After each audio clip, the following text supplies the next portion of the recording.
5% ସୁଧରେ ଋଣ କରି ବାହା ହୋଇଥିଲେ। ଧୀରେ ଧୀରେ ଋଣ ଟଙ୍କା ସୁଝିଦେବେ ବୋଲି ନିଷ୍ପତ୍ତି ନେଇଥିଲେ।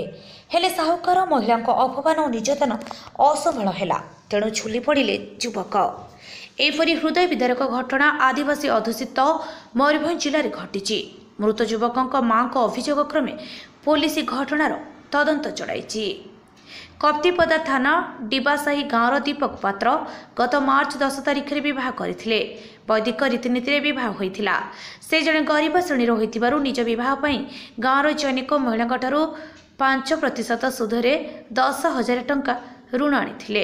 ବାହାଘର ସରିବା ପରେ ସେ ନିଜର କର୍ମସ୍ଥାନ ଚେନ୍ନାଇ ଫେରି ଯାଇଥିଲେ। ହେଲେ ମାସେ ତଳେ ଦୀପକଙ୍କ ବାପାଙ୍କ ମୃତ୍ୟୁ ଘଟିଥିଲା। ବାପାଙ୍କ ମୃତ୍ୟୁ ଖବର ପାଇ ସେ ଗାଁକୁ ଫେରିଥିଲେ। ବାପାଙ୍କ ସୁଧି କାମ ସାରିବା ପରେ ସୋମବାର ଚେନ୍ନାଇ ଯାଇଥାନ୍ତେ ଦୀପକ।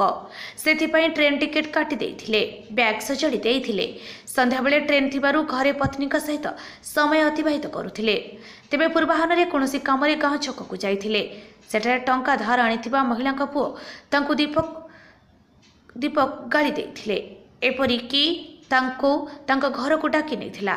ଘରେ ଦୀପକଙ୍କୁ ପ୍ରବଳ ଗାଳିଗୁଲଜ କରିଥିଲେ ମହିଳା ସାହୁକାର, ଯାହାକୁ ନେଇ ଦୀପକ ବ୍ୟତିବ୍ୟସ୍ତ ହୋଇପଡ଼ିଥିଲେ। ଦୀପକ ଘରକୁ ଫେରି ନିଜ ମାଙ୍କୁ ସବୁ କଥା କହିଥିଲେ।